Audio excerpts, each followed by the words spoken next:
So she's an outstanding scholar, researcher, and administrator now, also with being the principal of the college.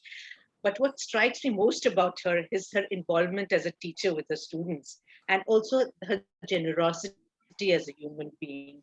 And for those who were here listening to our conversation, I got to know this side of her when we were attending some conferences together. So always so very encouraging towards fellow researchers, towards colleagues, towards teachers. So the formal introduction I would leave to the ES Secretary, Arushi or Ariana, but this is something which I have known about her and I really admire about her. She's also been on the BOS of our English department and has really helped us steer towards autonomy. We're trying to update our syllabus, the way we teach, so the pedagogy, the text we incorporate, and she's been, but for her, I think that the English department of Jai would not be there where it is. So we constantly look for her guidance. And even now, when I proposed to her about this research meeting, she was extremely busy.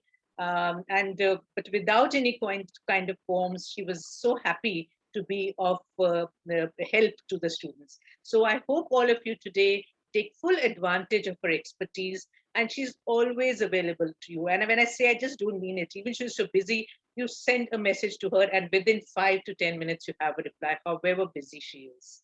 So thank you so much, Marla, Dr. Marla, to be here. Thank you. And Thank you, Dr. And now I request Ariana to introduce Dr. Marla to all the students. Thank you, ma'am. A very good afternoon to everyone present here. Am I audible? Yes. All right. You're audible. Thank you so much for joining us today. I extend a very warm welcome to our esteemed guest, Professor Marla Pandurang. Thank you so much, ma'am, for taking the time to conduct this session for us today. We have been eagerly awaiting this session. I'll be briefly introducing ma'am, post which we can begin with the session right away. Professor Pandurang is the principal of Dr. BMN College of Home Science, in addition to being a professor there. She is a postdoctoral fellow of the Alexander von Humboldt Foundation and has been nominated as Ambassador Scientist to India for 2019 to 2022. Her research grants include Fulbright Visiting Professor at the University of Texas at Austin, recipient of the Charles Wallace in UK Research Grant, one major research grant and 3 minor research grants from the University Grants Commission, Inlux Foundation Fellowship in Social Sciences from the Asiatic Society, Associateship at the Indian Institute of Advanced Studies, and any JRF from the UGC. Under her tenure, Dr. BMN College of Home Science has been selected to receive a grant from RUSA under the scheme Enhancing Autonomous Colleges. Also, Dr. BMN is the only college to be recognized as a UGC recognized Stride Research Capacity Building Center. Her areas of research include post-colonial writing, diaspora theory, and gender studies. She has published 7 books and 43 research papers. In 2012, she received the SNDT Women's University Maharshi Karve Utkarsha Shikshak Puraskar, or the Best Teacher Award, from the Governor of Maharashtra. We are truly lucky to have someone of your stature conducting this session, ma'am. Thank you so much. Thank you very much for that very warm introduction. I always feel at home whenever I am at Jai Hind, and equally true for being online with all of you. I will just take a minute and share a point that I have. Ma'am, we'd also like to take your permission to take screenshots of this session for our PR, if that's all right. Thank you so much. Sure, that's perfectly all right. The Stride Research Capacity Building Center will also be recording this, and we will be sharing it on our channel. And so you can have access to the entire recording later on. Thank you so much. As Seema mentioned, I'm always available for any queries that you might have. I think it's a very good afternoon. I'm delighted to see so many of you here. Of course, that means that the nature of the session may not be exactly a workshop because of numbers in the meet room, but I will try to keep it as interactive as possible. I think it's a wonderful idea that your department is encouraging research and trying students, especially undergrad students, to think in terms of what are the requirements of research, what are the skills that might be required, and how can you apply it. I very strongly believe that these sort of skills are required at undergraduate level. So by the time that you come to your post-graduation, maybe go on to do your PhDs, you're well aware of what is required out of research. And even if you're not going to take up research formally, doing research projects definitely hones your analytical and creative skills as well as your language skills. So it's really very important that you understand it and you try it out. Okay? Because I'm sure that once you try, it involves a lot of work and it learns a lot of reading and dedication on your part. But these are skills that will be lifelong skills and lifelong learning. So I will just start off by a very simple definition because it's important for us to understand what exactly do we mean when we say research. It doesn't mean that you're doing a PhD or you're doing an MSc or you're doing a dissertation. It could be applicable to any kind of project that you're taking up, and it involves certain steps. There are multiple definitions that are available, but basically all the definitions that you get will come down to 4 components. First of all, it is a systematic inquiry. So it has to be done systematically. There are steps to be followed. There's a process to be followed. You can't skip it. You can't suddenly decide that I'm going to write a paper tomorrow and not do the steps that are required of you. Then what you're writing will either just be a report or a review of what someone else has written. So you're required to have a collection of data. Your data is your information. You'll have to analyze what kind of information do you require and how can you go about collecting that information. In order to collect that information, you need to have a series of questions. You need to ask questions as you go away. And unfortunately, by and large, I'm sure your department is training you otherwise, but by and large, students really don't know what kind of questions need to be asked because we are so used to getting answers. We would like to get the answer, but we don't spend time in asking the question.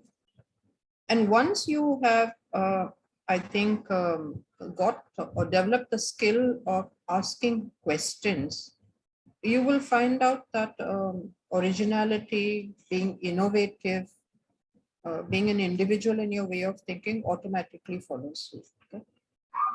Now you have to develop a series of questions and frame those questions with a primary goal of discovery of new information or reaching a new understanding. So basically it is to search. Research comes from the idea that you're searching again, perhaps, that you're going back to the problem and you're looking at it over and over again, but you want to find out something new from this problem that you're addressing or from the information that you've got. Otherwise, it's going to be repetitive. Okay? And you're going to try to reach a new understanding of it.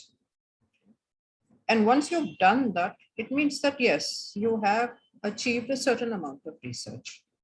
Now, of course, at undergraduate level, nobody is expecting you to come up with great innovations or absolutely new ideas at your end. But fair enough, I think that if a student does a considerable amount of reading and comes up to something new, a new discovery, or new information that he did not know earlier, okay? It means that at some level, maybe not very high level, but at some level, yes, you have been involved in a process of research. You need to document it. Critical information, the information that is important. So it requires a process of omission also, omission and selection. Okay? You're going through all the information that you've got, you've learned to sift it, you've learned to remove what is not required, and you've learned to retain what is required. So that is your critical information, your documentation. And this documentation will involve writing a project report or a project paper, a monograph. Perhaps later on, if you're doing your PhD, your documentation becomes a form of a book. Yeah, your documentation could be a film. It could be different methods in which you are documenting not just your results, but the steps that you have been following. Okay? So that's 1, 2, 3. Okay? But while you are doing this, what's very, very important is the analysis and interpretation of that data and information in accordance with suitable methodology set by your specific academic disciplines. Okay? And this is an essential skill. Okay? You've collected the information. Have you learned to read that information? Have you learned to analyze it? Have you learned to interpret it? The information that you're collecting will depend on your discipline. If you are, for example, from English literature, and I believe that most of you are from BA English, your discipline of literature would have given you certain ways of reading. Okay? It could be a post-colonial approach, a postmodern approach, post-structural approach, could be modernism. So this is a methodology. If you're from psychology, there would be a different method. If you're from maths, it would be a different method. Okay? So once you have collected your information, once you've documented it, the process of writing your paper requires the ability to analyze and interpret your information. It's not what does the writer say, but what does the writer mean by saying something? What is your understanding of the facts that you have got? If, for example, the data says that last year, the admission in first year BA in Jai Hind College was, say, 120 students. Okay? And this year, the admission is 180 students. Okay? Just me reporting this is a reporting of fact, but if you're interpreting it, okay, if you're analyzing this difference of, say, 60 students, how could that be interpreted? Would someone like to try? You could raise your hands and just try, and maybe Huda could call out your name. I'll just repeat what I said. If I simply write that last year in Jai Hind, the admissions at first year level for BA English were 120 students. This year, the admissions are 180 students. That's my data. Okay? Can you give me a possibility of how I can analyze and interpret that data?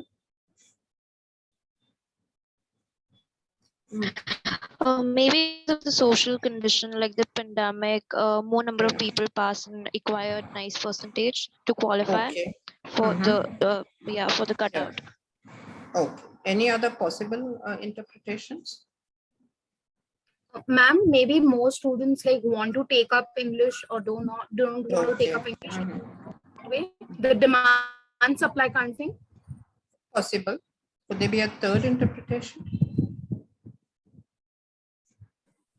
Ma'am, maybe they've added a variety or a type of subject which is not really available in different colleges. So for Jai Hind, it's increased. But Ina, how do you account that last year there were only 120 and this year there are 180? What could, are you suggesting that this year there is a new component or subject that's introduced? Yes, ma'am. Maybe from this year onward, there's new course. Yeah. Yeah, that's something like maybe our introduction of autonomy has made it more attractive.